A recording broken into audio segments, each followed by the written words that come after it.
The word MAAFA is a Kiswahili word that essentially defines the experiences of the millions of African people during the Middle Passage journey from Africa, bound for slavery in the Americas.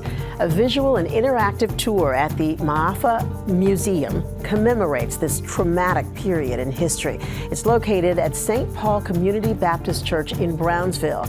And with us today is Rev David Keith Brawley, who is the pastor of St. Paul's.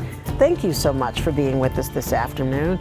Thank you for having me. This is really an interesting subject to me. I've not had the pleasure of attending the MAAFA, this really unbelievable play, essentially, that you guys put on every year. So I want you to talk to me a little bit about the history of that and the church, your church community, and then we'll talk a little bit more about the museum that's there. Because the play, actually, MAAFA, was it a month ago or? Yeah, so just a few weeks ago, as a matter of fact, our 25th anniversary of commemorating sacred memory and the losses of slavery, the MAAFA. And my predecessor, Dr. Johnny Ray Youngblood, gave us this institutionalized version of MAAFA. Dr. Marimba Ani, scholar, gave us the term, but I want to just give a lot of press and a lot of praise to the people of the St. Paul Community Baptist Church for 25 years of keeping this legacy going so strong. Our children are involved, our seniors are involved. It is a community-wide effort, and it is a Broadway-level presentation. We oftentimes don't consider it so much a play as we do a psychodrama, because it's designed to evoke feeling and connect us back to sacred memory. And why is it important this story be told every year for people to experience this, you think? Yeah, so occasionally I'm asked that question, if you've seen Roots, then why do you need to see the MAAFA? It's just interesting in terms of the way our minds work. We have the tendency to sublimate things that are very important and forget about them. And so we need to be reminded about our own history. And so often our children just get a couple of pages in February about Black history and don't get the opportunity to understand how Africans have contributed to the overarching greatness of America. And one of the things, in addition to this production that you do every year, you have a museum there that allows people to see artifacts from this time period and to really sort of reach out and touch for themselves some of the things that I guess, as you say, deserve to be remembered. Talk to me about, where these artifacts come from, how you were able to put together this museum. Yeah, the museum has evolved over the years. We used to rent artifacts and bring them in from South Carolina, Charleston, South Carolina. Recently in 2013, the congregation decided to procure them, to buy these artifacts so that we would have them in our possession.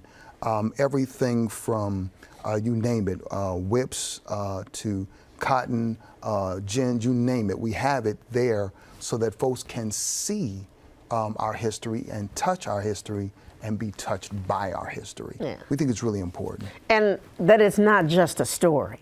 Because sometimes I think, as that history gets more and more distant, for some people, it was just a story. And you hear people say, oh, well, slavery wasn't that bad. Yeah. I mean, if you're looking at a whip and a chain and it was. There's a, Sandra, there's a bed there that we have. And when you see this bed, it's very tiny. And the story behind the bed, you would think, well, who sleeps in this bed? It said that the grandparents slept in the bed, then the children slept on the floor, and the grandchildren slept next to them. And so you see how difficult it was to live in that time period and all that our ancestors went through. It gives us a sense of appreciation, and then it helps us to, I think, indeed embrace our own sense of resilience. And I think that for a lot of people that see those things, even see the drama, that it is emotionally difficult. It is emotional. Yeah, it's deeply emotional because oftentimes, as you said, we we forget, the more distant we become and distant we get from slavery. Sometimes we forget, but we need to be touched once again. And we believe this, that there's an intersection in sacred memory and the ability to do the work of social justice. So part of our self-interest is to have our folks understand what we've been through and what we've survived. Now, if we could survive then, we certainly can survive now, and we can thrive as our ancestors have. So there's a real important lesson there too, beyond just the history itself. Absolutely. And also you really follow through on that connection between African Americans and Africa.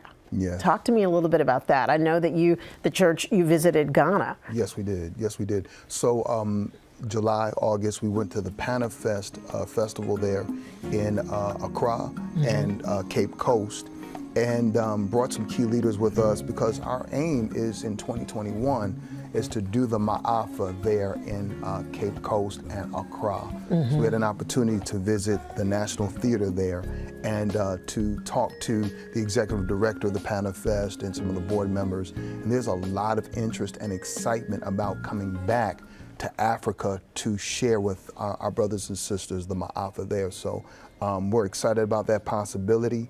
But I will say this, touching that door of no return does something to you. It helps to, although we've been doing this for 25 years, when I got a chance to touch that door, it concretized everything. It made it all the more real, and it just brought about in me a sense of, I want all my children, I want all my people that I love to have this same experience. So we're planning a pilgrimage in 2021. And of course, we've been commemorating the 400th year since the first enslaved Africans were brought to the Americas, to what is now America, I should say. Yes, yes. So it was a pivotal time for you to be there. It is, even as I talk to you, I get that sense from you that this is, you know, it is a personal mission and deeply important to you. Absolutely. At our church, we have a school for boys, black and brown boys. It's Imagine Me Leadership Charter School. I want my sons to have the opportunity to see how our ancestors endured and overcame. We have a mentoring program for young men, and I want our young men in Chinusu Bakari to have that same experience. We have our daughters. We want them to have that experience, because we have to be the stewards of our own story. No one's going to tell our story like we're going to tell our story. Okay, and for the museum, if people wanted to, is it open to the public? Do you need to make an appointment? How to? Yeah, we would like people to make appointments to come, because we want to make sure that we have guided tours. You could do your own walkthrough, but it's best to have one of our griots, one of our storytellers, to be there to give you the information in the background so they can contact the church. Okay, and we want you to keep us posted on that 2021 performance. Absolutely. That would be just, and I saw the stage, just that video. I think that it is, that what you do is made for that stage. Absolutely. It's fabulous. And HS, tell me the S, you got to tell them, because I'm going to get them wrong. SPCBCTV.com, St. Paul Community Baptist Church. Okay, it's on the screen, SPCBC.com. Correct. And you can find out your services, some of the other programs that the church offers. We do have 3 services. Yeah. Shameless plugs. No, it's not shameless. Hey, I feel like you're doing full circle work. Thank you so much. All right, thank you so much for being with us this afternoon. Thank you. We appreciate it. We'll be right back.